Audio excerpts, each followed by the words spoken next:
नमस्कार, जय श्री राम। हमारे साथ जुड़ चुके हैं वरिष्ठ पत्रकार अवनीश शर्मा सर, प्रारब्ध से। और बिहार का प्रारब्ध और बिहार के चुनावी रणनीति में एक तरफ अमित शाह, नरेंद्र मोदी, दूसरी तरफ दो बिहार के लड़के, यूपी के लड़के 2017 में चुनाव लड़े थे, हमने रिजल्ट देखा था। दो बिहार के लड़के अब बने हैं, एक उसमें कॉमन फैक्टर यूपी में भी जो था वो बिहार में भी है। साथ साथ बस में चले, घूमे, बोला वोट चोरी हो गया। लेकिन सीएम के पोस्ट की जब बात आई तो बोला बाद में बात करते हैं, अभी हमको कोलंबिया जाना है, चले गए। एक कहानी याद आई इसके बाद सर से बात करेंगे। जंगल में चुनाव हुआ, मेमने ने कहा ये सब जो मांसाहारी लोग हैं, एक तो तादाद में कम है लेकिन हम लोग को खा जाते हैं, वोट कीजिए, मेमना राज आएगा और बचा लिया जाएगा। वोट हुआ, मेमना जीत गया।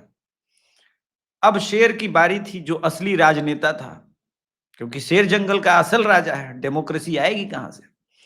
शेर ने कहा चलो मेमने भाई, अब तो तुम चुनाव जीत गए हो, मेरी कुर्सी पर बैठो। शेर मेमने को अपने मांद में ले गया, आराम से चीड़ा फाड़ा, उसके परिवार ने उस मेमने को खा लिया, बाल बच्चों ने मिलकर। राहुल गांधी पे ये अप्लाई होता है तेजस्वी यादव को लेकर के, कि कैसे राहुल गांधी पूरी तरह से तेजस्वी यादव को खा गए और तेजस्वी यादव किस प्रकार से मुकेश सहनी को खा गए, ये सब दिख रहा है। बिहार के एक बड़े नामी पत्रकार हैं संतोष सिंह, बड़े नामी पत्रकार हैं, अपने आप को ऐसा वो समझते हैं।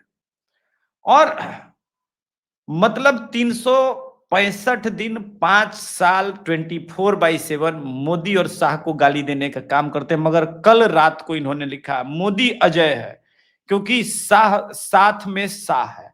पटना पहुंचने के बाद जिस तरह से बीजेपी के हर एक सीट पर खुद काम कर रहे हैं, वह किसी के बूते की बात नहीं। गांव के मुखिया भी बाकी नहीं है, वो खुद बात कर रहे हैं। पूरी रात यही सिलसिला चला है। तो ये सिलसिला राजद और कांग्रेस में क्यों नहीं चला? ये बात मैं इसलिए बोल रहा हूं क्योंकि एक नेता जो कांग्रेस के अध्यक्ष है, वो सीट बंटवारे के बाद झगड़ा इतना बढ़ गया है कि उन्होंने कहा कि भाई, वो भी मैं ट्वीट दिखा रहा हूं, बड़े वरिष्ठ पत्रकार हैं, लल्लन टॉप में इस वक्त चले गए हैं, पहले इंडिया न्यूज में थे पंकज झा। सीट बंटवारे के बाद उम्मीदवारों को के चयन को लेकर के कांग्रेस में झगड़ा बढ़ गया है।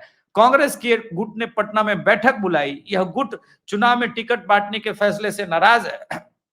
बिहार कांग्रेस अध्यक्ष ने एक्स पर पोस्ट किया है, दलित दबेगा नहीं, दलित झुकेगा नहीं, इनकलाब होगा।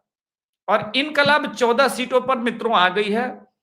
वो इनकलाब 14 सीट पर, जहां कांग्रेस ने राजद और राजद ने कांग्रेस के अगेंस्ट और लेफ्ट ने किया है, तो उस पे मैं भी अब वरिष्ठ पत्रकार हो गया, वो लिखा है कि भाई, टिकट का पैसा जब करोड़ों में लेकर के टिकट देने का वादा किया है तो निभाना तो पड़ेगा। अब चाहे राजद लड़े एक ही सीट पर या कांग्रेस लड़े।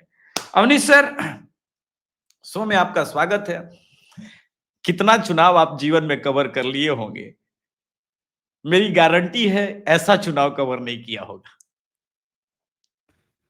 बिल्कुल, आपने भूमिका इतने स्पष्ट और इतने रोचक तरीके से गढ़ी है कि अब यहाँ से इसको आगे बढ़ाना जो है ना, वो थोड़ा सा मेरे लिए कठिन होगा, लेकिन मैं प्रयास करूंगा। अभिषेक भाई, मुझे एक शेर याद आ रहा है, खंजर से करो बात न तलवार से पूछो, खंजर से करो बात न तलवार से पूछो, मैं कत्ल हुआ कैसे मेरे यार से पूछो। सर एक बात लाइनों को बताएं, लेके ये जो आपने बात कही है अनूप जलोटा की गजल के लिए, मैं 3 किलोमीटर पैदल चला हूं कैसेट खरीदने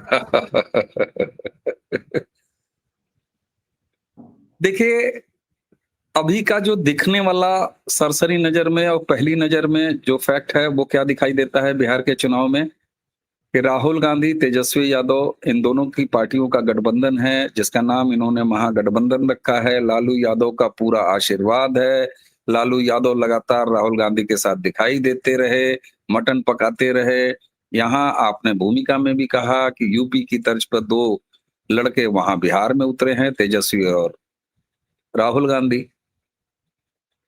यानी गठबंधन है अगर बहुत ज्यादा लोग बात कर रहे हैं तो इस पर बात कर रहे हैं। आपने कई पत्रकारों के कुछ ट्वीट्स का भी संदर्भ दिया। लोगों को चिंता इस बात की है कि महागठबंधन महागठबंधन की मजबूती क्यों नहीं पहचान पा रहा, क्यों नहीं सीट वितरण अभी ठीक हुआ, क्यों एक ही गठबंधन के लोग जो है अलग अलग सीटों पर एक ही साथ उतर गए हैं। यानी एनडीए के सामने क्यों अभी महागठबंधन इतना उलझा हुआ दिखाई दे रहा है और ट्रैक पर नहीं आ रहा है। लोग इस पर बात कर रहे हैं। मैं जरा लोगों की याददाश्त को एक बार नॉक करता हूं और मैं आपसे कहूंगा अगले 5 मिनट में मैं जो कुछ भी रखूंगा उसके बाद लोग ये समझ जाएंगे कि महागठबंधन की ये स्थिति क्यों है और लालू प्रसाद यादव और आज तेजस्वी की राजनीति इतनी कमजोर जो दिखाई दे रही है, जिसको लोग केवल एसआईआर में जब राहुल गांधी ने लीड लिया था बिहार में उससे जोड़ के देख रहे हैं। नहीं साहब, किस्सा बहुत पुराना है, बहुत पुराना, और इतना पुराना है कि मुझे याद दिलाना पड़ेगा। वो वक्त था 2004 में जब वाजपेयी की सरकार राइजिंग इंडिया वो चली गई थी और उसके बाद यूपीए 1 की सरकार आ गई थी। 240 सीटें जब 2024 में नरेंद्र मोदी को मिली तो लोगों ने कहा कि झुक गया मोदी, कमजोर मोदी, सरकार गिर जाएगी। लेकिन लोगों को ये याद नहीं कि श्रीमती इंदिरा गांधी की लाश पर 84 का वो अंतिम इलेक्शन था जिसके बाद कांग्रेस कभी भी 200 का भी आंकड़ा अपने बदौलत पार नहीं की। लेकिन ये इस देश के राष्ट्रवादियों का दुर्भाग्य है कि हमारी राष्ट्रीय चेतना तब नहीं जगी थी और उसके बावजूद कांग्रेस सरकार लगातार यूपीए 1 यूपीए 2 बनाती चली गई। आता हूं 2004 में, यही था, यूपीए 1 एक गठबंधन था और लालू प्रसाद यादव रेल मंत्री रहते हुए इधर चारा घोटाला चल रहा था। चारा घोटाले की एफआईआर कब हुई थी ये भी सब लोग जानते हैं, किसका रिजीम था। कुछ दर्शक आप भी काम करिए, गूगल आपके बगल में खुला हुआ है। इस वीडियो को देखने के तुरंत बाद 4-5 पॉइंट आपको ऐसे जरूर मिलेंगे जिसको आप गूगल पर सर्च करके दरियाफ्त कर लीजिएगा कि हाँ ये बात वाकई सही है कि नहीं। चारा घोटाले के 5 केस, 5 एफआईआर, उन पांचों जिनमें लालू प्रसाद यादव को बाद में सजा हुई और वो सजा याफ्ता भारत के अकेले राजनीतिक पुरुष बने। लेकिन लालू प्रसाद यादव चुनाव नहीं लड़ सकते, उनका राजनीतिक करियर अंत कैसे हुआ याद दिलाता हूं। उनको बचाने के लिए कि वो भले कन्विक्ट हो जाएं, भले सजा पा जाएं चारे घोटाले में, लेकिन फिर भी उनकी राजनीति चलती रहे, रेनकोट पहन के बाथरूम में नहाने वाले स्वर्गीय मनमोहन सिंह ने ये इंतजाम किया। वो एक ऐसा बिल लेके आए जिसमें लालू प्रसाद यादव को साफ तौर पर बचाया जा सकता था। उनका पॉलिटिकल कैरियर सजा याफ्ता होने के बावजूद भी चलता, वो अपने दम पर चुनाव लड़ते, जीतते, जेल के अंदर रहते, राबड़ी के बाद आज मैं दावे के साथ कहता हूं कि तेजस्वी मुख्यमंत्री हो चुके होते, मैं ये भी आपको बता रहा हूं।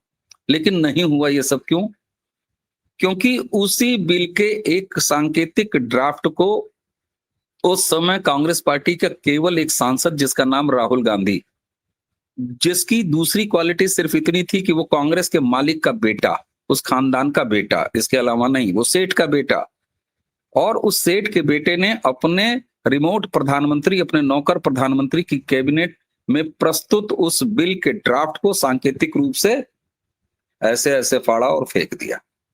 मालिक के लड़के ने वो ड्राफ्ट अभिषेक जी फाड़ के फेंक दिया तो नौकर प्राइम मिनिस्टर मनमोहन सिंह को अपनी कैबिनेट में दोबारा ले जाके उस बिल को रिवाइज करना पड़ा और उस बिल के रिवीजन के बाद ही ये संभव हुआ कि जब चारा घोटाले में लालू प्रसाद यादव कन्विक्ट हुए तो उनकी राजनीति समाप्त हो गई, क्योंकि वो बिल ये कहता था।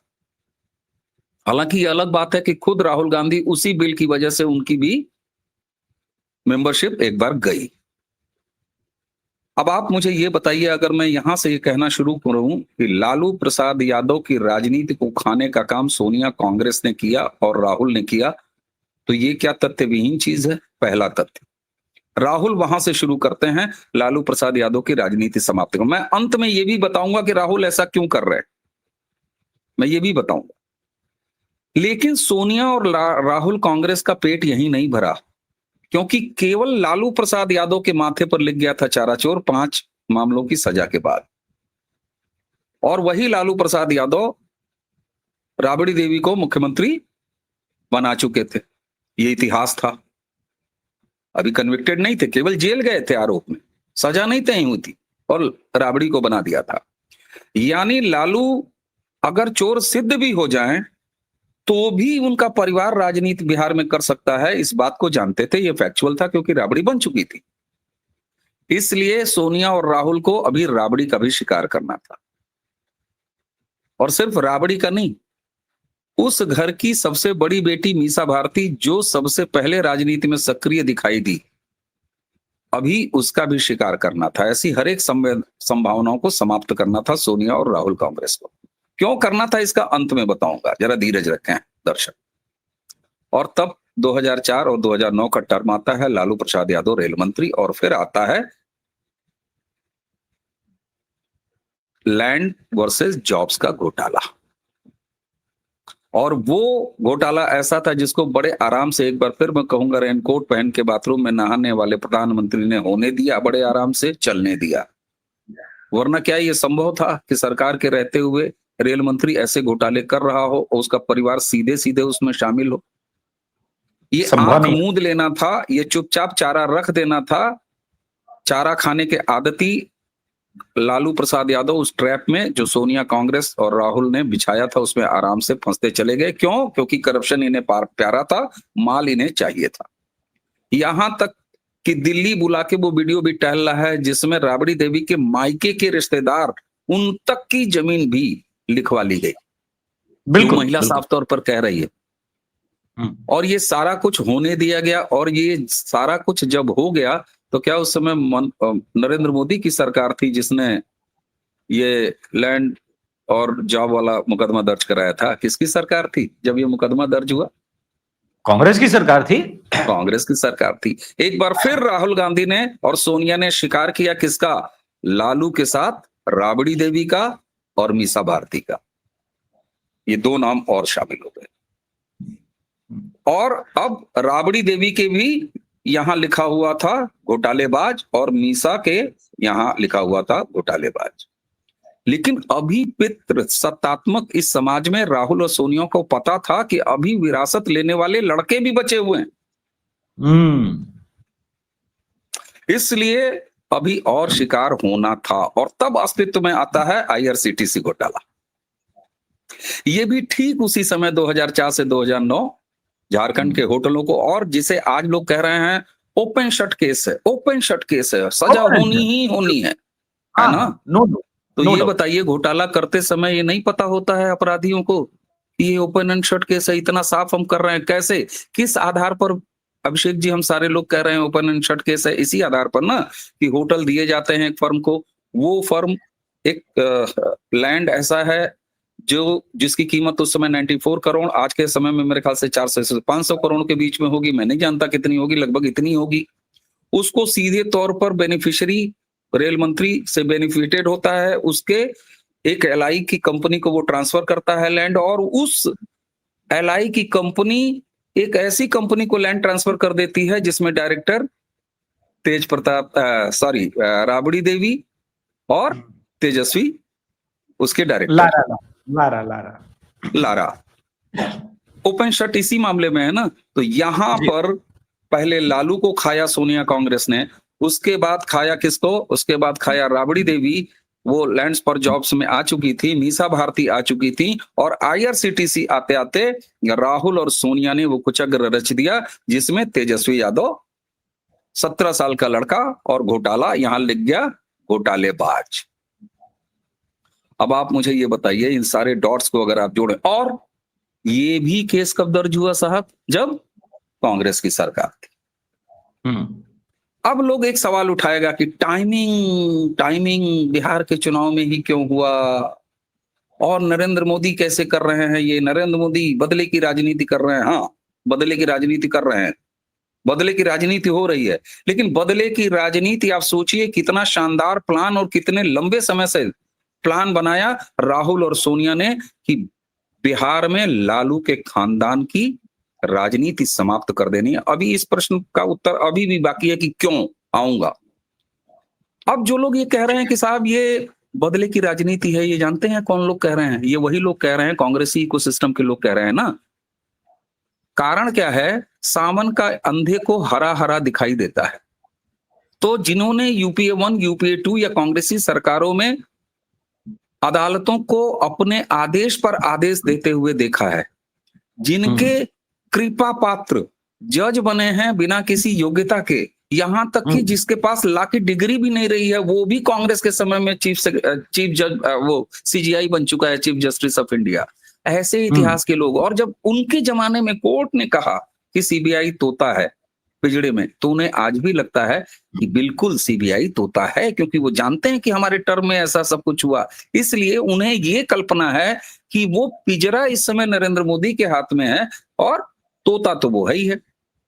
लेकिन नरेंद्र मोदी के ठंडा करके खाने की राजनीति आप नहीं जानते, और अगर किसी को टाइमिंग पर सवाल उठाना है तो उसे इस देश की न्यायपालिका से पूछना चाहिए कि आपके पास लाखों लाख केस पेंडिंग है, और कांग्रेस सरकार के दर्ज कराए गए लालू परिवार के खिलाफ इन मुकदमों के कन्विक्शन का इतना लेट क्यों नंबर आया।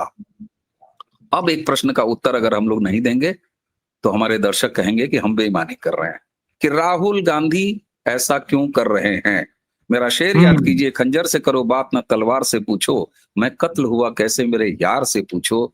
तो राहुल गांधी और लालू प्रसाद यादव का एक साथ दिखना, ये राहुल की साजिश, राहुल का ट्रैप, जिसमें लालू प्रसाद यादव शनै शनै फंसते चले गए और आज इस स्थिति पर बचे हैं। क्यों राहुल ऐसा क्यों कह रहे हैं? मेरे एक प्रश्न का उत्तर दर्शक सोचें, क्या राहुल गांधी इस देश के किसी प्रांत के मुख्यमंत्री पद के दावेदार हैं? बिल्कुल नहीं। वो पैदाइशी पीएम है, ये अलग बात है कि उनके सामने एक हिमालय जैसा अवरोध नरेंद्र मोदी की राजनीति खड़ी हो चुकी है, वरना वो तो शपथ ले चुके थे, और इसीलिए वो इस बीमारी से ग्रसित हैं कि रोज रात में सपने में प्रधानमंत्री पद की शपथ लेते हैं, कैबिनेट की बैठक करते हैं, ऑर्डर पास करते हैं, और सुबह उठते ही वो सपना टूट जाता है और फिर फ्रस्ट्रेशन में ऊटपटांग बोलते हैं। तो राहुल गांधी को इस देश के किसी प्रांत का मुख्यमंत्री नहीं बनना है भैया, उनको इस देश का प्रधानमंत्री बनना है, ऐसा उन्हें लगता है, जो वो बन नहीं पाएंगे। अब कांग्रेस की परंपरागत राजनीति पर चलिए और एक मिनट में समझते हैं कि कांग्रेस की अवनति कब से शुरू होती है। कांग्रेस की अवनति तब से शुरू होती है जब उसका कोर वोट बैंक मुस्लिम वोट बैंक, जो अलग अलग वजहों से अलग अलग प्रदेशों में आई क्षेत्रीय राजनीति की वजह से उससे अलग हुआ। उत्तर प्रदेश में मुलायम सिंह यादव की राजनीति अस्तित्व में आई और कांग्रेस से मुस्लिम वोट बैंक शिफ्ट हुआ मुलायम सिंह यादव की तरफ। ठीक वही ये समय काल था जब बिहार में भी समाजवादी आंदोलन शुरू हुआ और एक चेहरा निकल के आता है लालू प्रसाद यादव।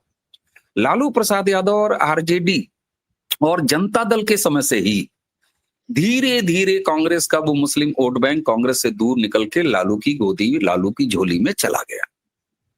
और इस तरह से और जगहों पर हुआ, मैं उदाहरण आपको दे सकता हूं।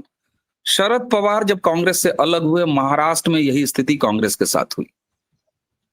वेस्ट बंगाल में जब 32 साल के लेफ्ट शासन के बाद ममता बनर्जी, जो कि कांग्रेसी बैकग्राउंड से थी, जब उनका वहां पर उदय हुआ, तो यही स्थिति वेस्ट बंगाल में कांग्रेस के साथ हुई।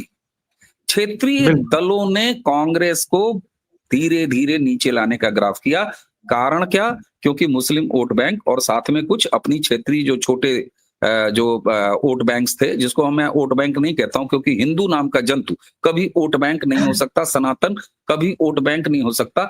तो कुछ हमारे दलित भाई हिंदू, जो हमारे थोड़े से एसटी एससी हिंदू भाई, वो बहक के गए, जिनको आज ओबीसी के नाम से जाना जाता है, जिसको अब पीडीए के नाम से जाना जाता है, उनमें से कुछ गए। इनमें भाजपा की थोड़ी सुस्ती भी रही जो अटल आडवाणी के बाद आई, उन तमाम और कारण रहे। ऐसे में आप मुझे ये बताइए कि कांग्रेस को अगर वापस अपने पैरों पर खड़ा होना है और इतनी शक्ति पानी है कि राहुल गांधी के प्रधानमंत्री बनने का सपना पूरा हो, पैन इंडिया पूरे भारत में राष्ट्रीय स्तर पर अगर रिवाइव होना है कांग्रेस को, तो क्या अखिलेश यादव की राजनीति के उत्तर प्रदेश में जिंदा रहते ये संभव है? नहीं, असंभव। उसके लिए अखिलेश यादव की राजनीति को बर्बाद होना होगा। क्या लालू प्रसाद यादव तेजस्वी की विरासत लेने के बाद अगर ये राजनीति आरजेडी की और लालू के फिलॉसफी की अगर बिहार में जिंदा रहेगी तो कांग्रेस का रिवाइवल होगा? नहीं। उसके लिए क्या करना होगा? उसके लिए लालू प्रसाद यादव, उनके खानदान की राजनीति को समाप्त होना पड़ेगा, बर्बाद होना पड़ेगा। इसको सबसे अच्छे, मुझसे भी पहले, मैं कोई अलबेला व्यक्ति नहीं हूं जिसने ये नया एंगल डिकोड किया है, ममता बनर्जी इसको बहुत अच्छे तरीके से जानती हैं कि बिल्कुल, अगर बिल्कुल। कांग्रेस की एंट्री वेस्ट बंगाल में मैंने की तो ये खाएगा मुझे, और इसीलिए राहुल गांधी को डंडा लेके खड़ी रहती हैं बिहार के बॉर्डर पे, हुँ, बंगाल के बॉर्डर पे, कि बेटा इधर झांके तो बहुत तेज तड़ियाऊंगी। ये जानती हैं। स्टालिन तक ये जानता है। इसलिए दक्षिण की राजनीति में भी आज भी कांग्रेस के सहयोगी दलों की सरकार होते हुए भी इतिहास हुँ, गवाह है कि जब से द्रविडियन पॉलिटिक्स ने वहां पर अपनी एंट्री जमाई, कांग्रेस को निकाल बाहर किया और कहा कि ठीक है, हम तुम्हारे साथ हैं, चिंता मत करो, यहां से पैसा चाहिए, दलाली चाहिए, मिलती रहेगी, सरकार हमारी रहेगी। हुँ। तो साहब, ये वो वजह है कि राहुल गांधी को अगर अपने मुस्लिम वोट बैंक को वापस पाना है तो उन्हें सभी क्षेत्रीय दलों को बर्बाद करना होगा। बर्बाद करना होगा, मैं कह रहा हूं, बर्बाद करना होगा। इसके अलावा राहुल गांधी के पास कोई चारा नहीं है। Rahul played a smart game.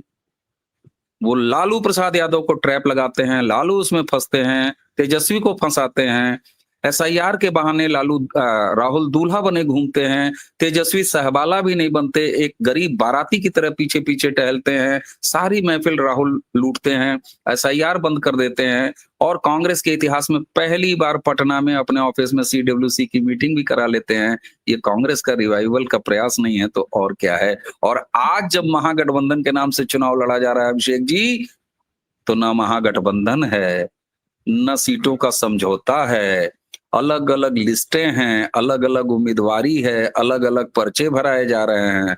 आप मुझे ये बताइए ना कि राहुल सफल हुए कि नहीं। इस क्रोनोलॉजी को जोड़ लीजिए। और एक अंक जो सबसे महत्वपूर्ण है, हम सबको पता है, हम लोग कई बार बात कर चुके हैं कि ओवैसी की पार्टी ये चाहती थी कि वो महागठबंधन का हिस्सा बन जाए। नहीं बनने दिया। राहुल ने ये भी नहीं होने दिया कि ना, मुस्लिम वोट बैंक मुझे अपने पास लाना है, तभी मेरा रिवाइवल है। और दर्शक याद रखें, आज कह रहा हूं, वीडियो का क्लिप बना के सुरक्षित रख लें, 2027 का उत्तर प्रदेश का विधानसभा चुनाव आने दीजिए, अखिलेश यादव के साथ भी यही खेला होगा। चलिए, यही खेला होगा। लेकिन अमित शाह जी जिस प्रकार से नाराज लोगों को बना लेते हैं, उनकी अपनी अदा है, अपना एक स्टाइल है। लेकिन अमित शाह जी बिहार चुनाव से पहले, बंगाल चुनाव से पहले, क्योंकि बंगाल चुनाव मात्र 6 महीने की दूरी पर है, आप लोग ये ना समझे कि बंगाल में चुनाव शुरू नहीं हो चुका है। बिहार के साथ साथ बंगाल में भी चुनाव का बिगुल तो फूक ही गया है। अमित शाह जी कुछ कह रहे हैं, वो सुनते, उसके बाद सर का उस पर टिप्पणी लेंगे हम लोग। ये बहुत आवश्यक वीडियो है, अमित शाह जी जो कह रहे हैं, सुनते हैं। वो क्या कह रहे हैं? घुसपैठियों को मतदाता सूची में रहने दो। क्या अभियान लेकर निकले? जरा तो शर्म करो। घुसपैठिया बचाओ अभियान लेकर राहुल जी निकले हैं। मुझे पूरा सदन बताए जरा बड़े आवाज से, बिहार की मतदाता सूची में बांग्लादेशी घुसपैठियों का नाम होना चाहिए क्या? किस प्रकार की वाहियात दलीलें करते हैं, और बिहार मान जाएगा? हम चुनाव आयोग की पहल का समर्थन करते हैं, केवल बिहार नहीं, पूरे देश में से मतदाता सूची से घुसपैठियों को निकाल के, और सिर्फ इलेक्टोरल प्रोसीजर प्रदूषित करने की सवाल नहीं है। ये हमारे युवाओं की रोजगारी भी छीन ले, हमारे गरीब का अनाज उनके घर में जा रहा है, हमारी शिक्षा व्यवस्था को और पंगु बना रहे हैं, हमारी स्वास्थ्य व्यवस्था को भी और पंगु बना रहे हैं। मैं बड़े स्पष्टता के साथ इस सभागार में बताना चाहता हूं, भारतीय जनता पार्टी की स्पष्ट नीति है, भारत कोई धर्मशाला नहीं है, यहां एक भी घुसपैठिया नहीं रह पाएगा।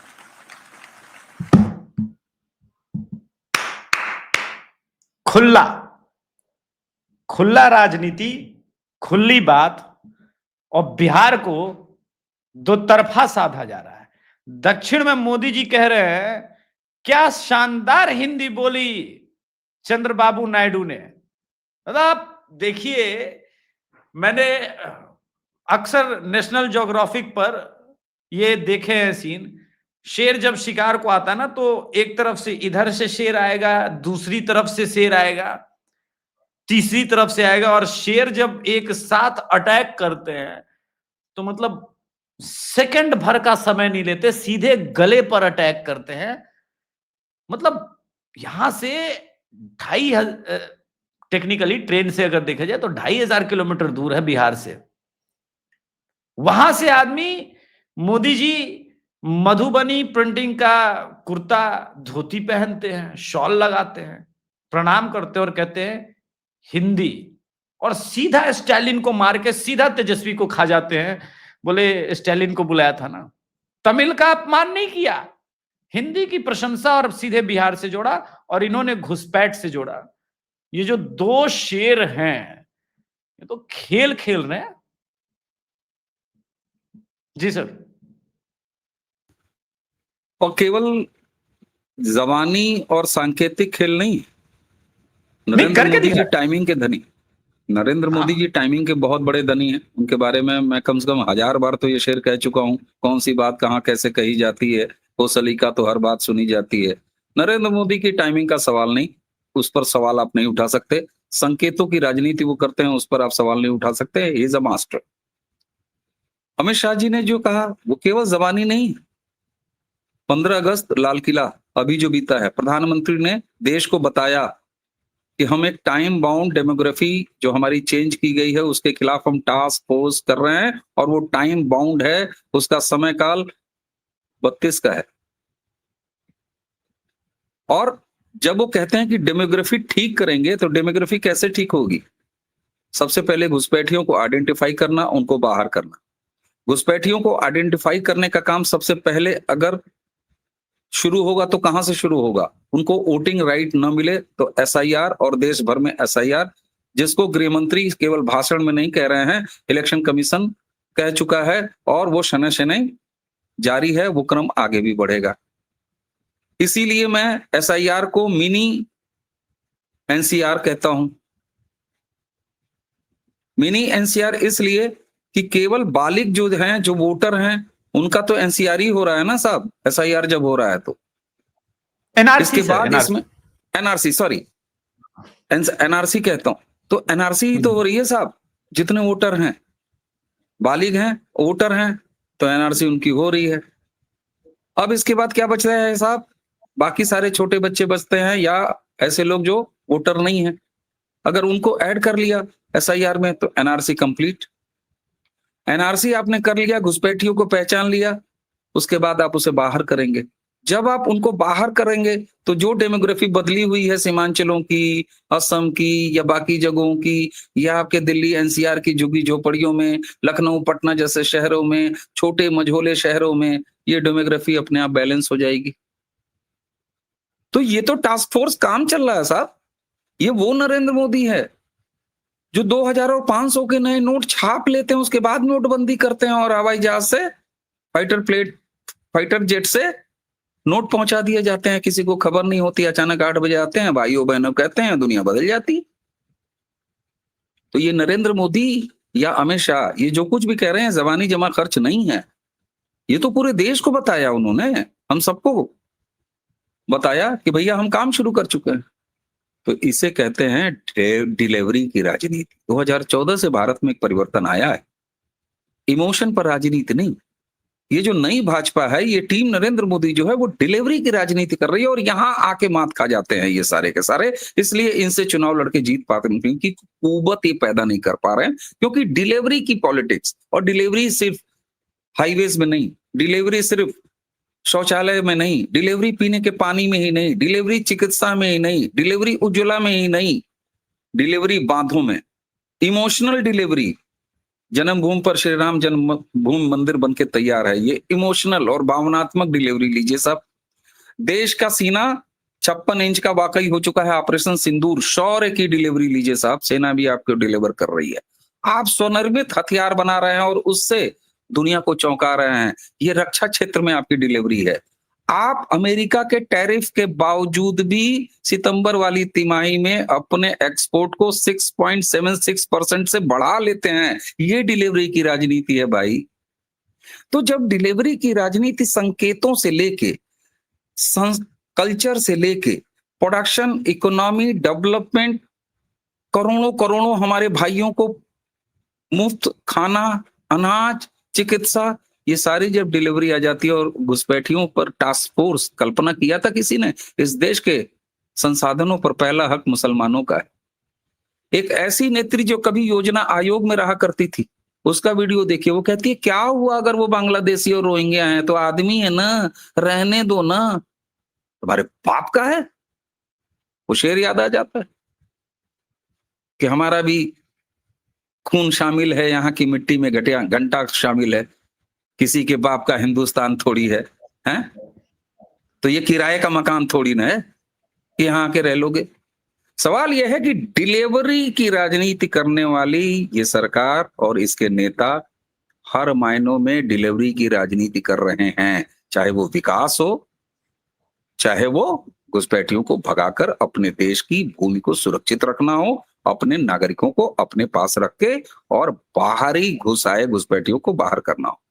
इससे आप पार पाएंगे? क्या बिहार, क्या वेस्ट बंगाल, कोई चुनाव हो, और भाजपा के बारे में तो वैसे ही कहा जाता है, ये सब ऐसी पार्टी हैं भैया, पता नहीं कौन सी पार्टी पन्ना प्रमुख और दुनिया भर की चीजें बना डाले हैं कि साल के 365 में से 367 दिन चुनावी मोड में रहते हैं ये लोग। 24 घंटे में 26 घंटे चुनावी मोड में रहते हैं ये लोग। तो साहब देखिए, इनके सामने अगर लड़ना है तो आपको डिलीवरी की पॉलिटिक्स लेके आना पड़ेगा, जो आपके कुबत में है नहीं, और आप वही खंजर से करो बात न तलवार से पूछो। तुम राहुल गांधी से पूछो भाई, तुमको कौन बर्बाद कर रहा है। और मैंने तो पूरी क्रोनोलॉजी आपके सामने रख दी दर्शकों, इसको उठा के जोड़ लीजिए, ईमानदारी से सोचिए कि लालू या तमाम विपक्ष के और क्षेत्रीय दलों की राजनीति को रसातल में कौन पहुंचा रहा है और क्यों पहुंचा रहा है। ये दोनों तथ्य आपके सामने रख दिए हैं। तथ्य कभी झूठ नहीं बोलते, आकलन आपको हो जाएगा। अवनीश सर, क्या शानदार विश्लेषण किया आपने। दर्शकों से निवेदन है, कृपया दोनों चैनल को सहयोग करें। हम लोग तो गिलहरी हैं, जैसे सर कहते हैं, तो हम लोग सरपट भागेंगे, समर्थन कीजिए। अवनीश सर, आप शो में आए, इतना शानदार विश्लेषण किया। पूरे महीने बिहार चुनाव पर विश्लेषण जारी रहेगा। बहुत बहुत धन्यवाद सर। प्रणाम, नमस्कार, जय श्री राम। जय जय श्री राम, प्रणाम।